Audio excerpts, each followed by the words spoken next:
Assalamualaikum semuanya, apa kabar? Semoga sehat selalu ya, dan yang lagi sakit semoga cepat sembuh. Kali ini saya akan melanjutkan cerita tentang kadaver praktek bedah mayat. Yuk kita mulai. Pisau metalik yang aku pegang begitu mudahnya menyayat setiap lapisan bagian kulit. Bukan hanya karena pisau bedah yang amat tajam, juga karena kondisi kulit yang kuiris sudah setengah lembek. Ada perasaan bimbang juga was-was ketika melihat wajah mayat ini, yang selalu mengingatkanku akan mimpi-mimpi burukku beberapa hari ke belakang.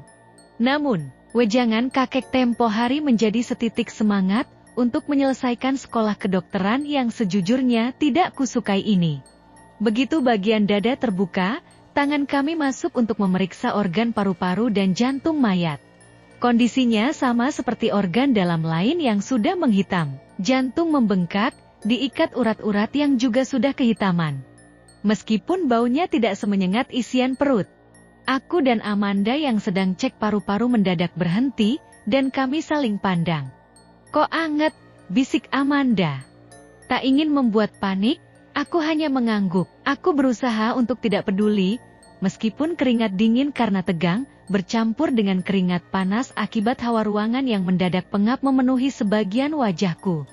Siapa yang gak was-was, mayat yang harusnya tak bernyawa, tapi organnya masih hangat seperti orang hidup. Mendadak timbul rasa gak tega saat akan kuangkat organ itu. Sampai-sampai Amanda nangis waktu ngambil bagian paru-paru. Entah kenapa aku, mungkin juga temanku yang lain merasakan hal yang sama. Jadi merasa kayak pembunuh berdarah dingin yang sedang mencabik-cabik tubuh orang hidup. Padahal kita semua tahu ini mayat. Tiba-tiba saja rasa bersalah muncul. Aku benar-benar gak tega meskipun tetap kulakukan, karena memang seperti ini prosedurnya. Selesai diperiksa, semua organ-organ itu dibersihkan lalu kembali dimasukkan. Praktek kali ini cukup lancar, tidak begitu banyak gangguan. Aku sendiri hanya mendapat gangguan biasa, seperti dengar suara orang menarik napas, atau suara orang sesak. Itu terjadi waktu paru-parunya kita angkat. Setelah itu tidak ada gangguan lagi. Selain organ yang terasa hangat tadi, praktek berhenti di jam 1, untuk istirahat dan makan siang secara bergantian. Bima, Amanda, Fauzi pergi duluan, tinggal aku dan Delia di ruangan itu. Aku menyibukkan diri dengan mencuci alat bedah di wastafel, Delia juga sedang beres-beres dekat mayat. Tak lama aku dengar Delia berbicara sendiri. Maaf, ucapnya pada mayat itu dengan suara gemetar. Aku nengok ke belakang. Kulihat posisi bagian pinggang ke atas mayat itu sudah mengangkat beberapa sentimeter, jadi seolah-olah akan bangun. Seketika aku gelagapan, darahku berdesir keras. Lagi-lagi udara menjadi pengap, jantungku berdegup 2 kali lebih cepat dari biasanya. Seakan kepalaku habis dibenamkan ke air selama 5 menit. Bayangan di kepalaku sudah tak karuan. Membayangkan mayat itu bangkit dan menghampiriku seperti di mimpi burukku. Untungnya itu tidak terjadi, tak lama kemudian mayat itu kembali ke posisi semula, tapi dengan cara seperti membanting diri ke ranjang. Suara hentakannya sampai terdengar keras. "Berapa?" Delia dan aku terkejut, sampai-sampai Delia berjalan mundur ke arahku. Dia kemudian mengatur napas menenangkan diri, sama sepertiku. "Kamu apain, Del?" tanyaku. Posisi kita masih memperhatikan mayat itu dari dekat wastafel. "Aku cuma mindahin organ dalamnya yang belum dimasukin," jawab Delia. Dari keringat yang membasahi keningnya, aku yakin dia sangat kaget dan panik. Tak lama berselang ketiga teman kita datang. Mereka menanyakan apa yang kami alami, setelah melihat air muka kita yang tegang. Namun aku juga Delia memilih tak menceritakan apapun dan langsung pergi keluar. Selesai syalat zuhur dan makan siang. Mungkin ini tidak dikategorikan makan siang, karena aku dan Delia hanya makan beberapa cemilan. Akibat nafsu makan kita belum kembali sama sekali. Jangankan makan nasi, makan cemilan aja harus sedikit dipaksakan. Kalau gak makan, kita gak punya energi. Aku dan Delia kembali ke ruang praktek, berkumpul dengan ketiga teman kita. Lalu kami mulai melakukan tahap akhir, penjahitan kulit yang tadi dibedah. Di sini kita kembali mengalami kejanggalan, jarum yang kita gunakan susah menembus kulit. Padahal waktu pembedahan, kulit mayat ini begitu mudah disayat. Tolong ya, Pak. Ini praktek terakhir kita, biarkan kami selesaikan semua. Setelah itu Bapak akan disempurnakan, kata Delia. Delia berbicara dengan mayat seolah sedang ngobrol. Sama persis seperti pesan dari Bapakku, kata beliau agar lancar saat praktek kita harus ajak ngobrol mayat itu seolah orangnya masih hidup. Ternyata itu bukan mitos belaka, karena Delia terlihat lancar menjahit dada mayat itu sambil terus bicara. Selain kejanggalan tadi, terjadi juga kejanggalan lain. Ada bagian organ yang tidak bisa dimasukkan. Perut mayat ini seperti menyusut, organ yang sebelumnya dikeluarkan jadi tidak muat, padahal ususnya belum dimasukkan. Untungnya hal ini sudah diberitahu oleh Dr. Ray. Kalau hal seperti ini biasa terjadi dan tinggal satuin saja dengan si mayat saat akan dikebumikan. Setelah semua proses selesai, mayat kami mandikan dan dibungkus dengan kain kafan, seperti mayat pada umumnya. Walaupun kita nggak tahu si mayat ini menganut agama apa, kami cuma menjalankan prosedur yang diperintahkan oleh Dr. Ray. Setelah itu kami dibantu 2 orang bapak-bapak entah petugas rumah sakit, atau sengaja disiapkan Dr. Ray untuk menguburkan mayat ini. Si mayat dibawa ke lahan kosong di belakang rumah sakit, yang sudah tersedia liang lahat di sana. Aku ikut masuk ke liang lahat bersama 2 bapak-bapak itu, sementara temanku yang lain yang mengangkat mayat dari keranda untuk disodorkan ke bawah. Saat sedang diuruk aku mendengar suara ketawa cekikikan. Kie, kie, kie, ki, tapi bukan berasal dari kuburan ini, suaranya terdengar dari arah lain. Memang di lahan ini sudah ada sekitar 8 kuburan tanpa nama, sekarang bertambah jadi 9 dengan kuburan mayat kadaver ini. Mayat itu dikuburkan di belakang rumah sakit. Jadi kalau nemu rumah sakit yang punya lahan kosong di belakangnya, itu berfungsi untuk menguburkan mayat tanpa identitas, contohnya mayat kadaver ini. Ini gak dikasih nisan, Dok? Tanyaku pada Dr. Ray. Udah gitu aja. Kita kan gak tahu namanya siapa, kata Dr. Ray. Kuburannya itu ya hanya terdiri dari gundukan tanah aja, seperti kuburan hewan. Jangankan dikasih nisan, disyalati pun enggak. Mungkin terlihat kejam, tapi memang prosedurnya seperti ini. Karena kami enggak tegah, jadi kami inisiatiflah buat tahlilan sebelum meninggalkan kuburan tersebut. Sebelum pulang aku, Fauzi dan Bima berkumpul duduk di depan rumah sakit. Tapi enggak lama Delia dan Amanda datang dengan terburu-buru. Kalian harus ke kamar mayat sekarang. Kalian harus lihat, ujar Amanda dengan wajah panik. Ada apa? Bima bertanya dengan mengerutkan keningnya. Begitu juga denganku dan Fauzi yang juga keheranan dengan tingkah 2 wanita itu. Pokoknya lihat aja ke sana, perintah Delia. Kami beringsut menuju kamar mayat, takut sesuatu yang gawat benar-benar terjadi. Sesampainya di sana, kami melihat di atas ranjang bekas mayat kadaver, terdapat seonggok usus di sana. Padahal kami yakin sudah memasukkannya ke dalam kain kafan disatukan dengan si mayat. Kami telepon Dr. Ray malah diomelin kalau kita ini teledor dan ceroboh sampai ada yang ketinggalan. Lalu menyuruh kami untuk menguburkannya sendiri, karena beliau sudah jauh dari rumah sakit. Sementara bapak-bapak yang tadi membantu kita juga sudah pulang. Kita bingung mau minta tolong siapa. Ya mau gak mau harus kita berlima yang bongkar makam itu lagi. Untuk menguburkan bagian mayat kadaver ini. Masalahnya, hari sudah mulai petang. Meskipun aku tidak ahli dalam menggunakan alat yang disebut cangkul ini, aku tetap memakainya dengan cara yang aku bisa. Sedikit demi sedikit gundukan tanah kuburan aku gali, bersamaan keringat mengalir deras membasahi sebagian baju yang aku kenakan. Kini aku tahu mencangkul tak semudah kelihatannya. Alat yang bergagang dari batang kayu itu dipakai secara bergantian antara aku, Bima dan Fauzi. Entah cara nyangkul kami ini benar atau salah, aku nggak peduli. Yang pasti kami ingin segera menyelesaikan ini sebelum hari menjadi gelap. Keadaan rumah sakit semakin sepi terlebih kami yang berada di belakang. Terkadang, angin berhembus menerpa tengkuk membuat bulu kuduk berdiri menciptakan suasana mencekam. La ilaha illallah. La ilaha illallah. La ilaha illallah.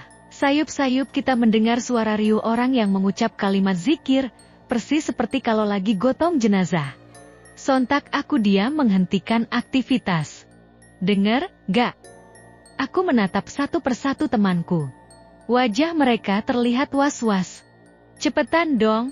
Aku merinding. Rengek, Amanda mengusap-usap tengkuknya dengan mata berkaca-kaca mau menangis. Delia segera memeluk lengan Amanda menenangkannya. Lanjut aja, Dik. Gak usah dihiraukan, ujar Delia. Fauzi menghampiriku dan merebut cangkul dari tanganku. Udah giliran aku aja, pinta dia. Setelah diambil alih Fauzi, aku mundur 2 langkah ke belakang berdiri di samping Bima. Kenapa sih, cuma kita yang dapat kesial tanda bintang? Keluh Bima mendengus kesal. Udah, sabar aja. Gak ada gunanya merengek, mending kita cepat selesaikan sebelum malam. Tuturku berusaha menenangkan Bima. Fauzi yang sedang dapat giliran mencangkul tidak ingin buang energinya untuk ikut bicara, dia hanya berfokus untuk menggali. Meski suara-suara itu hilang, suasana mencekam masih sangat terasa. Sinar matahari yang perlahan hilang, perawat atau petugas rumah sakit yang sudah tak terlihat lagi di lorong. Yang paling membuat mencekam adalah kita sedang menggali kuburan. Mungkin karena kita yang gak mahir memakai cangkul, ditambah rasa panik dan takut gak karuan. Penggalian ini cukup makan waktu, padahal kami cuma menggali setengahnya saja, hanya di bagian kaki si mayat. Setelah berjuang lumayan keras, akhirnya kami berhasil menggali sampai ke papan lahat. Papan itu Bima singkap hingga menciptakan lubang cukup besar. Sewaktu Bima menyingkap papan tersebut, jantungku tidak berhenti berdegup kencang, aku hanyut dengan rasa takut, kakiku sampai gemetaran karenanya. Buruan mana organnya? Ujar Bima menyadarkanku. Aku dengan Delia menyodorkan buntelan berisi organ dalam kepada Fauzi dan Bima yang ada di bawah. Usus yang tertinggal itu sudah kita bungkus dengan sisa kain kafan, agar tinggal dimasukkan ke dalam liang lahat tanpa harus dimasukkan lagi ke dalam kain kafan si mayat. Walaupun aku tidak ikut ke bawah, tapi keringat dingin terus saja bercucuran dengan perasaan was-was menguasai. Papan kembali ditutup bersamaan dengan azan maghrib berkumandang. Ayo uruk lagi, seruku. Berhubung cangkul cuma satu, aku sampai nguruk tanah itu pakai tangan. Saking pengen cepet-cepetnya selesai, ditambah panik karena sudah terdengar suara azan maghrib. Sebenarnya saat pengembalian usus ini gak banyak gangguan, hanya suara tadi saja. Tapi tekanan, rasa panik, was-was, resah, cemas, gelisah, itu luar biasa. Kalau dideskripsikan perasaanku saat itu seperti sedang dikejar-kejar anj tanda bintang, dan si anj tanda bintang ini tinggal beberapa senti lagi di belakangku. Kita panik, takut, capek, nggak jelas, nggak karuan. Selesai semua, kita buru-buru pergi meninggalkan area lahan kosong itu menuju ke lorong rumah sakit yang mengarah langsung ke depan. Barulah di saat itu aku mendengar suara ketawa cekikikan dari arah belakang kami, terbang ke salah satu lantai atas rumah sakit. Ki. Dengan keadaan kita yang sekarang, aku yakin kita semua sebenarnya pengen lari. Beruntung kita diberkahi otak yang selalu berusaha berpikir positif, jadi kita abaikan itu dan terus berjalan tenang melewati lorong menuju ke parkiran. Rasanya lega banget saat melihat lagi keramaian. Seolah kita baru saja menemukan kembali peradaban. Di belakang tadi hawanya sangat mencekam, berbeda ketika kita tiba di depan. Ketegangan yang tadi aku rasakan benar-benar hilang. Beberapa orang melirik kami keheranan, terutama kita bertiga yang dalam kondisi baju kotor. Mungkin mereka pikir kita tukang kebun, entahlah. Aku sengaja tidak bersih-bersih di sini, daripada harus membersihkan diri di toilet rumah sakit. Aku lebih ingin cepat pulang ke kosan. Itu juga yang dipilih teman-temanku, karena setelah itu kami langsung pergi dari rumah sakit itu. Sampai di kosan aku menutup pintu dan bersandar di baliknya, sambil menatap ruang kamarku. Hanya untuk meyakinkan, bahwa aku sudah tiba di kosan. Aku sudah di kosan, tapi pikiranku masih di sana. Pengalamanku membongkar makam itu sungguh tak akan terlupakan. Tapi sekarang aku jauh lebih tenang. Setidaknya mayat kadaver itu sudah dikebumikan dan mungkin tidak akan meneror kami lagi. Aku bergegas mandi untuk bersih-bersih, lalu berpakaian tak lupa menunaikan syalat. Selesai semuanya aku pergi keluar cari makan, yang tentunya bukan nasi. Aku masih belum bisa makan benda putih itu, bayangan di kepalaku selalu menggambarkan kalau nasi itu belatung. Motorku berhenti di sebuah penjual makanan ketoprak. Kebetulan aku sudah langganan, dan cukup akrab dengan penjualannya. Biasa Pak D, pakai telur dadar, kataku pada penjual. Satu aja, Mas, bapaknya nggak makan, sahut si penjual ketoprak, tangannya sibuk membuat pesanan orang lain yang lebih dulu datang. Aku bingung dong, karena aku datang sendirian. Bapak siapa, Pak D? Tanyaku heran. Loh, tadi saya lihat masnya bonceng bapak-bapak. Lumayan terperanjat mendengarnya, tapi sebisa mungkin untuk tetap santai. Ah, enggak, orang saya sendirian. Si penjual ketoprak garuk-garuk kepala sambil celingukan. Iya. Apa tadi saya salah lihat, katanya. Ya, sudah. Buatkan saja pesanannya. Siap. Sambil menunggu pesanan jadi, aku membuka aplikasi hijau di handphone membaca beberapa chat masuk. Aku tidak terlalu memikirkan perkataan penjual ketoprak tadi, karena aku yakin semuanya sudah selesai dan yang paling penting, aku tidak mau niat makanku jadi terganggu gara-gara itu. Tidak banyak hal yang aku lakukan, selain menghabiskan makanan yang kupesan. Lalu setelah itu membayarnya, dan segera pulang ke kosan. Rasa lelah yang sedari tadi bergelayutan tidak berbohong sama sekali, kalau aku ingin segera membaringkan tubuh ini di tempat tidur. Kosan terlihat sepi seperti biasanya, padahal masih jam 8 malam lewat 30 menit. Kosanku memang dihuni dari berbagai macam kalangan, bukan kosan anak muda. Jadi jangan harap akan menemukan orang-orang yang masih nongkrong di depan kamarnya saat malam hari. Aku memarkirkan sepeda motor tak lupa mengunci stangnya agar lebih aman. Aku masuk ke kamar, mencuci kaki dan tangan lalu mematikan lampu. Hanya cahaya layar laptop yang jadi penerangan. Sambil rebahan aku menonton film di laptop untuk pengantar tidur. Karena kamarku gelap sementara lampu di luar menyala, otomatis dari jendela aku bisa melihat siluet orang yang lewat depan kamarku, berhubung gordennya juga tidak terlalu tebal. Entah di jam berapa, saat aku menonton film kedua, aku melihat selimutku tarik sampai menutupi wajah. Mataku pejamkan memohon semoga apa yang kulihat hanya bayangan manusia. Sayangnya, aku rasa dugaan liarku benar, karena tidak berapa lama dari situ. Aku mendengar suara. Tolong. Darahku berdesir, wajahku memanas. Udara di bawah selimut menjadi semakin pengap, karena sekarang aku bernapas 2 kali lebih banyak, dan 2 kali lebih cepat dari biasanya. Duh.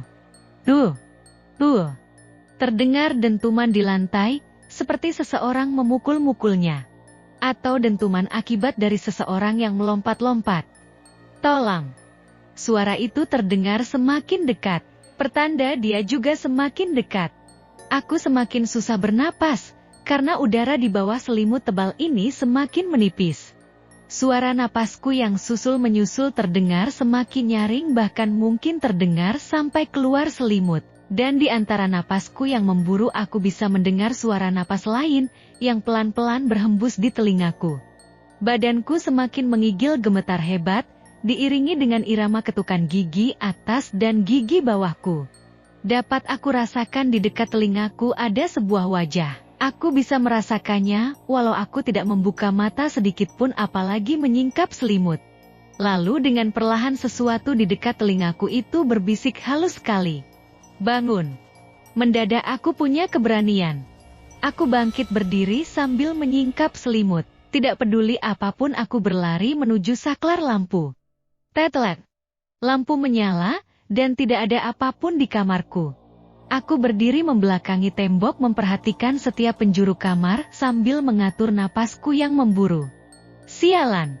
Ayo keluar bang, tanda bintang T. Hadapi aku menepuk dada dengan pongah. Entah dari mana datangnya keberanian ini, yang pasti aku sudah muak dan lelah dengan semua yang menimpaku. Bram! Pintu kamar mandi tiba-tiba ngebanting sendiri. Mendadak nyaliku lenyap seketika, aku meraih kunci motor, kunci kos dan handphone yang tergeletak dekat kasur, beringsut pergi keluar kamar menutup pintu dan menguncinya, lalu berlari dan menaiki sepeda motorku. Sambil memasukkan kunci motor ke lubangnya, aku memperhatikan jendela kamar. Sialnya, kuncinya tidak masuk-masuk dari tadi. Panik ditambah tanganku tremor membuat kunci motorku malah jatuh. Sial! Sial! Sial! Rutuku. Aku turun dan meraba-raba bawah motor, karena di luar tidak terlalu terang, namun tak kunjung kutemukan kunci itu. Kutarik napas panjang, dan membuangnya perlahan, untuk sedikit mengurangi rasa panik lalu kembali mencari kunci motor, dan ketemu. Sambil menyalakan motor, aku tidak bisa lepas memperhatikan jendela kamarku. Lama-lama gordennya bergerak seperti tertiup angin. Dari sela-sela gorden yang menyingkap itu aku melihat sesuatu berwarna putih berdiri di dalam kamarku. Tanpa pikir panjang, aku langsung tancap gas meninggalkan area kosan. Sambil nyetir tangan kiriku scroll-scroll layar handphone mencari nama Fauzi. Lama sekali diangkat, ujarku dengan sedikit nada tinggi, setelah Fauzi berhasil dihubungi. Aku lagi tidur. Kamu kenapa, Dik? Kamarmu jangan dikunci. Aku OTB ke sana. Ata apa? Nanti aku ceritakan di sana. Tidak seperti kosanku, kosan Fauzi penghuninya rata-rata mahasiswa. Walau sudah malam, terlihat beberapa orang masih duduk di luar sambil ngopi. Kalau enggak, pintu kamarnya sengaja dibuka dengan musik mengalun. Begitu masuk kamar Fauzi, hal pertama yang aku buru adalah dispenser. Aku menghabiskan 2 gelas air, kemudian duduk bersandar ke dinding sambil menghembuskan napas kasar. Fauzi cuma bengong melihat tingkahku. Kamu kenapa, Dik? Tanyanya. Organ yang ketinggalan itu, beneran udah kamu masukin kan? Iya, emang kenapa? Fauzi menatapku heran. Kamu yakin? Ya, kenapa? Dia datang. Dia siapa? Mayat itu. Serius. Ngapain aku bohong? Aku pikir setelah dikebumikan semuanya selesai. Aku kira juga gitu. Memangnya apa yang kamu lihat? Aku menggelengkan kepala tidak mau mengingatnya. Wah parah, kalau gini caranya. Kamu gak diganggu, kini aku yang bertanya. Sekarang, aku malah tidur pules kalau kamu gak telpon, jelas Fauzi, dia beranjak ke kamar mandi. Kembali lagi dengan membawa 2 gelas kaca yang habis dicuci. Udah tenangin diri dulu. Kita ngopi aja, kata dia menaruh 2 gelas itu lalu memanaskan dispenser. Apa kita melakukan kesalahan ya, Zi? Aku memijit kening untuk mengurangi pening di kepala memikirkan teror-teror yang menjengkelkan ini. Selimutku tarik sampai menutupi wajah. Mataku pejamkan memohon semoga apa yang kulihat hanya bayangan manusia. Sayangnya, aku rasa dugaan liarku benar, karena tidak berapa lama dari situ. Aku mendengar suara. Tolong. Darahku berdesir, wajahku memanas. Udara di bawah selimut menjadi semakin pengap. Karena sekarang aku bernapas 2 kali lebih banyak, dan 2 kali lebih cepat dari biasanya. Duh. Terdengar dentuman di lantai, seperti seseorang memukul-mukulnya. Atau dentuman akibat dari seseorang yang melompat-lompat. Tolong. Suara itu terdengar semakin dekat. Pertanda dia juga semakin dekat. Aku semakin susah bernapas, karena udara di bawah selimut tebal ini semakin menipis. Suara napasku yang susul-menyusul terdengar semakin nyaring bahkan mungkin terdengar sampai keluar selimut. Dan di antara napasku yang memburu aku bisa mendengar suara napas lain yang pelan-pelan berhembus di telingaku.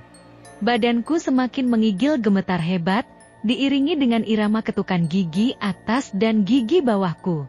Dapat aku rasakan di dekat telingaku ada sebuah wajah. Aku bisa merasakannya, walau aku tidak membuka mata sedikit pun apalagi menyingkap selimut. Lalu dengan perlahan sesuatu di dekat telingaku itu berbisik halus sekali. Bangun. Mendadak aku punya keberanian. Aku bangkit berdiri sambil menyingkap selimut. Tidak peduli apapun aku berlari menuju saklar lampu. Tetlet. Lampu menyala dan tidak ada apapun di kamarku. Aku berdiri membelakangi tembok memperhatikan setiap penjuru kamar sambil mengatur napasku yang memburu. Sialan. Ayo keluar bang, tanda bintang T. Hadapi aku menepuk dada dengan pongah. Entah dari mana datangnya keberanian ini, yang pasti aku sudah muak dan lelah dengan semua yang menimpaku. Bram! Pintu kamar mandi tiba-tiba ngebanting sendiri. Mendadak nyaliku lenyap seketika, aku meraih kunci motor, kunci kos dan handphone yang tergeletak dekat kasur, beringsut pergi keluar kamar menutup pintu dan menguncinya, lalu berlari dan menaiki sepeda motorku. Sambil memasukkan kunci motor ke lubangnya, aku memperhatikan jendela kamar.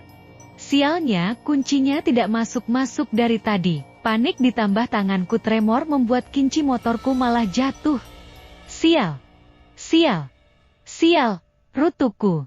Aku turun dan meraba-raba bawah motor, karena di luar tidak terlalu terang, namun tak kunjung kutemukan kunci itu.